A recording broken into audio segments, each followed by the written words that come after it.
Hello दोस्तों, आप सभी का स्वागत है टू जेड स्टडी चैनल में। और आप कोडिंग डिकोडिंग के थर्ड पार्ट को देख रहे हैं। इसके पहले 2 पार्ट अपलोड हो चुके हैं। यदि आप लोगों ने उन 2 पार्ट्स को नहीं देखा है तो आप इसी वीडियो के आई बटन को क्लिक करके उन दोनों वीडियोज़ के को देख सकते हैं और वहाँ से समझ सकते हैं, क्योंकि उसके आगे का ये पार्ट है जिसमें हम सीखेंगे कि शब्दों के प्रतिस्थापन में शब्दों का जो कोड है तो उनको शब्द प्रतिस्थापन से उनका कोड देखेंगे। और इसके बाद दूसरा टॉपिक है, पहले में तो देखना है कि शब्द प्रतिस्थापन द्वारा उनका कोड निकालना है। दूसरा है शब्दों का कोड संख्याओं, अक्षरों अथवा शब्दों के रूप में। ठीक है, तो इनमें बहुत वैसे होता बहुत आसान है, परंतु जब कभी हमने इसको देखा नहीं है, समझा नहीं है, तो थोड़ा सा टफ लगता। कई बार हम जहाँ पर 1 सेकंड भी नहीं लगना, वहाँ पर हम कई मिनट गंवा देते हैं और पता चलता है कि आंसर सही है या गलत है, वो भी डाउटफुल रहता है। परंतु आज आप इस वीडियो को देखने के बाद ये जो टॉपिक है, आप इससे बिल्कुल डाउटफुल नहीं रहेंगे। आप एकदम क्लियर हो चुके होंगे कि कैसे निकालना, और बहुत ही कम समय में, आपको 1 सेकंड भी नहीं लगने वाला। जब आप इसके बार अच्छे देख लेंगे, विदिन सेकंड आप उसका आंसर निकाल पाएंगे और सही तरीके से निकाल पाएंगे। इन क्वेश्चंस को देखिए पहले कैसे करते हैं। तो इसमें क्या है, पहला क्वेश्चन है, किसी सांकेतिक भाषा में आंख को मुंह, मुंह को नाक, नाक को कान, कान को जीभ तथा जीभ को दांत कहा जाए तो व्यक्ति किससे सुनता है। तो देखो, ऐसे क्वेश्चंस को सॉल्व करने के लिए आपको इस पूरे क्वेश्चन पर नहीं दौड़ना।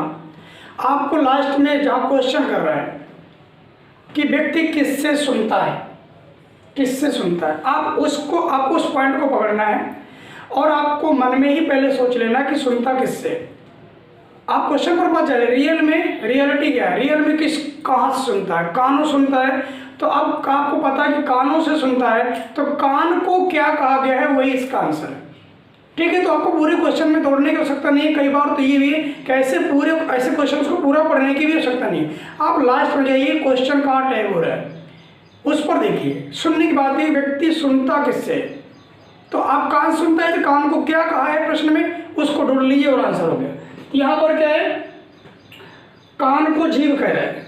कान को पता है कि सुनता किससे, कान से, परंतु कान को क्या कहा, जीभ। तो क्या कहेंगे, जीभ से सुने गई, ये आंसर हो गया। तो ऐसे कभी भी क्वेश्चंस हैं तो उनमें आपको पूरे क्वेश्चन को पढ़ने की भी आवश्यकता नहीं है और ना भी उसमें सोचते रहना पूरे क्वेश्चन को रन करते रहे आप, नहीं, कोई आवश्यकता नहीं। लास्ट में जाइए, किसको पूछा है और उसको क्या कहा है क्वेश्चन के अंदर, वही आपका आंसर है। और देखिए सेकंड क्वेश्चन में, यदि प्रकाश को अंधेरा, अंधेरा को हरा, हरा को नीला, नीला को लाल, लाल को सफेद, सफेद को पीला कहते हैं, तो रक्त का रंग क्या होगा। रक्त का रंग क्या होता है, लाल। अब लाल को इसने क्या कहा है वही इसका आंसर है। तो देखिए, लाल को क्या कह दिया इसने, लाल को सफेद कह रहा है, तो रक्त का रंग क्या होगा, अब सफेद हो जाएगा। तो ऑप्शन फर्स्ट। नेक्स्ट है, यदि हरा को सफेद, सफेद को पीला, पीला को नीला, नीला को गुलाबी, गुलाबी को काला कहा जाए तो दूध का रंग कौन सा होगा। अब दूध का रंग पूछ रहा है, दूध का रंग कैसा होता है, सफेद। और सफेद को क्या कहा है वो इसका आंसर हो जाएगा। यहाँ पर क्या कह रहा है, सफेद को पीला कहा गया, तो कहाँ हो गया, पीला, ये पीला इसका आंसर हो गया। तो ऐसे क्वेश्चंस को दोस्तों पूरा पढ़ने की आवश्यकता नहीं है। यदि पूरा पढ़ा है तो उसमें घूमने की आवश्यकता नहीं है, इसमें टाइम वेस्ट करने की आवश्यकता नहीं है। बस क्वेश्चन को पढ़िए और लास्ट में रियल में सोचिए कि वो जो क्वेश्चन कर रहा है उसको रियल में किससे सुनते हैं, उसका रंग क्या होता है। उसके बाद उसी रंग को या उस पार्ट को क्या कहते हैं, उसने क्वेश्चन में क्या कहा है वही इसका आंसर हो जाएगा। अगला देखिए कैसे करते हैं।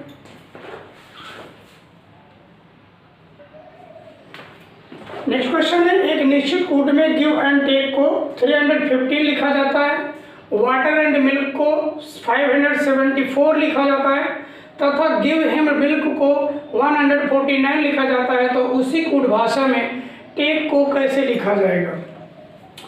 तो इसके ऐसे क्वेश्चंस को क्या करना है फ्रेंड्स, सबसे पहले हमें इन क्वेश्चंस को जैसे दे रखा है वैसे पहले नोट कर लेना है। फिर उन सभी में मैच करना है कि common letters common digits, common words क्या है जो कॉमन हैं दोनों में, दो में हमें मैच करना है। उन दोनों में जो कॉमन है पहले उनको अंडरलाइन कर लीजिए, सर्किल कर लीजिए। उसके बाद जो लास्ट में बचेगा वही उस क्वेश्चन का, जो क्वेश्चन बोलता है कि टेक को क्या लिखा जाएगा, इस तरह जो क्वेश्चन आएगा उसका आंसर ऑटोमेटिकली निकल के आ जाएगा। तो चलिए देखिए, तो जैसे हमारे पास लिखा है give and take, give and take को क्या लिखा था इसने 315, ठीक है। दूसरा हमारे पास है water and milk, water and milk, इसको कह रहा है 574, और लास्ट में दिया उसने गिव हिम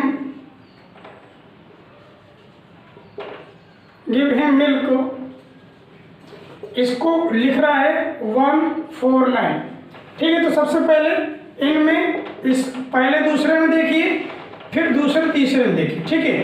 तो पहले दूसरे में कॉमन वर्ड क्या है और कॉमन लेटर डिजिट क्या है। तो यहाँ पर देखो एंड दोनों में है और संख्या बात करें 5 है, तो एंड को अंडरलाइन कर रहे हैं तो 5 को अंडरलाइन कर लीजिए। क्लियर, 5 कैंसिल हुआ वहाँ से। अब इन दोनों में कॉमन क्या है, इस दोनों में मिल्क है, तो इन दोनों में क्या है 4 है। तो यदि सर्किल कर रहे हैं तो इसको सर्किल कर लीजिए, ठीक है, इस तरह से। अब लास्ट और कोई देखे तो कोई और इनमें से अलग से मिलने वाला नहीं है। यहाँ पर से आपको 5 फाइनल हो गया, और इसके बाद इधर से देखें इन दोनों में तो कोई और दूसरा अलग से मिलने वाला नहीं है। लेकिन हमें टेक की लैंग्वेज पूछा कि टेक को क्या लिखेंगे, तो यहाँ से टेक को निकालना है। तो अब टेक को कैसे निकालेंगे, तो अभी देख पा रहे हैं कि इन दोनों में भी देखिए कि कुछ अपनी कॉमन है। यहाँ पर भी गिव है और यहाँ पर भी गिव है, ठीक है। अब इन दोनों में देखिए क्या है कॉमन है, ये रहा। तो अब टेक कहाँ लिखा हुआ हमारा, टेक इसमें है और इसमें कौन बचा हुआ है 3, तो इसका आंसर क्या हो जाएगा 3, अर्थात टेक को हम 3 लिखेंगे। इस तरह से इन क्वेश्चंस को, ऐसे क्वेश्चंस को पहले आप ऐसे राइट डाउन करिए फटाफट। राइट डाउन करने के बाद जो कॉमन लेटर्स हैं, वर्ड्स हैं, उनको पहले आप टिक करिए, अंडरलाइन करिए, सर्किल करिए, और उसके बाद आप इसका तुरंत आपका आंसर आ जाए। क्लियर, चलिए देख लीजिए ऐसा एक नेक्स्ट क्वेश्चन। देखिए, किसी कोड में पिक ना शुड का अर्थ तुम जा सकते हो, ना जॉक ता का अर्थ आओ और जाओ, तथा जॉक पे रॉड का अर्थ लड़का और लड़की हो, तो निम्नलिखित में से कौन सा कोड लड़के के लिए प्रयोग किया गया है। तो इसको निकालना है ठीक उसी की तरह।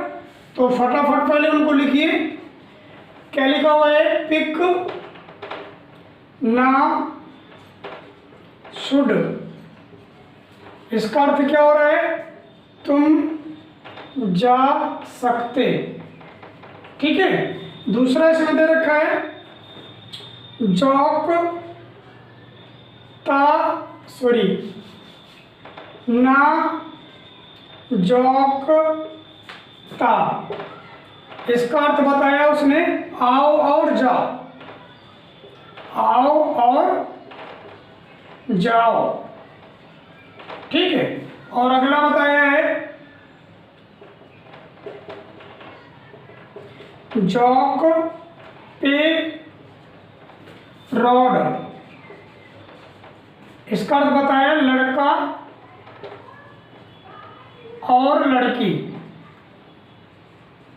ठीक है। और क्वेश्चन है कि लड़के के लिए फिर क्या प्रयोग किया गया है।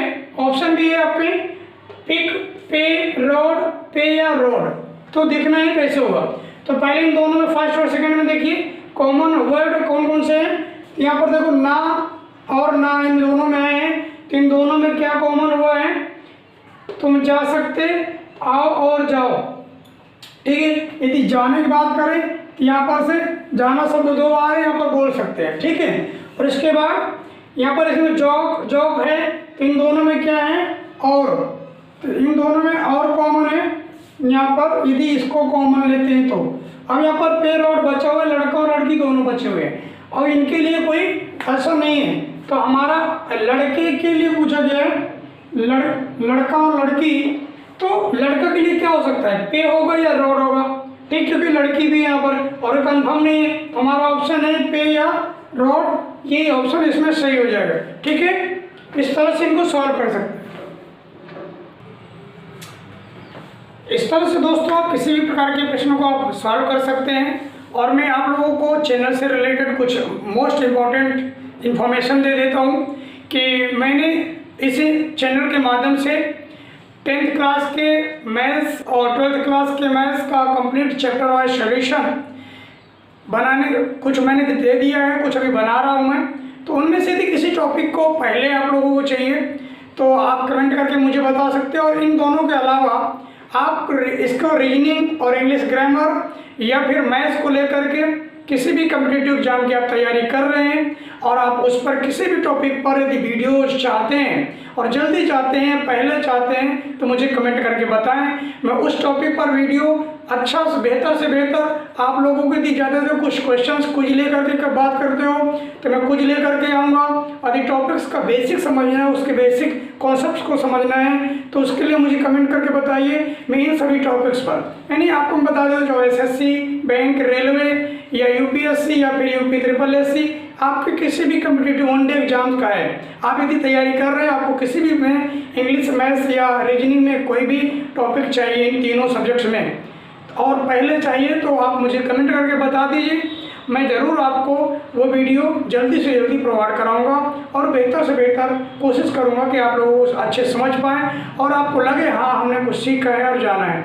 और 10th 12th के लिए स्पेशली यदि मैं तो अभी चैप्टर वाइज क्रम से बनाने की कोशिश कर रहा हूँ, एक भी नहीं छूटे, परंतु जो कमेंट्स बीच में आ जाती हैं, कोई डिमांड हो जाती है सर मुझे इस चैप्टर के इस टॉपिक पर मुझे वीडियोज पहले चाहिए, तो मैं उसको बना के देता हूँ। जैसा कि आपने शायद 12th के लिए देखा हो, 12th का मैंने बना के दिया है। पहले मैंने फर्स्ट चैप्टर बना के देने की कोशिश की, परंतु कमेंट आएंगे सर हमें लास्ट चैप्टर है उसका प्रोबेबिलिटी अर्थात प्रायिकता, उसका मुझे वीडियो चाहिए, तो मैंने उसका भी वीडियो बना के बीच में दिया है और फर्स्ट चैप्टर का भी दिया है, कंटिन्यू में कर रहा हूँ। और 10th का भी आपका पहला चैप्टर, दूसरा चैप्टर फिनिश हो चुके हैं, थर्ड चैप्टर आपका स्टार्ट होने वाला है। तो आपको यदि इनके अलावा यदि क्रम से अभी मैं पढ़ा रहा हूँ, फिलहाल दे रहा हूँ वीडियोज, परंतु आपको क्रम से नहीं कोई वीडियो बीच का पहले चाहिए तो आप मुझे कमेंट करके बता सकते हैं, मैं उसका वीडियो अवश्य पहले आप लोगों को उपलब्ध करवाऊँगा। और इस वीडियो के अंदर, इस चैनल के अंदर किसी प्रकार की कोई चीज़ की अलग से रिक्वायरमेंट है कि सर मुझे इस चीज़ की वीडियो चाहिए,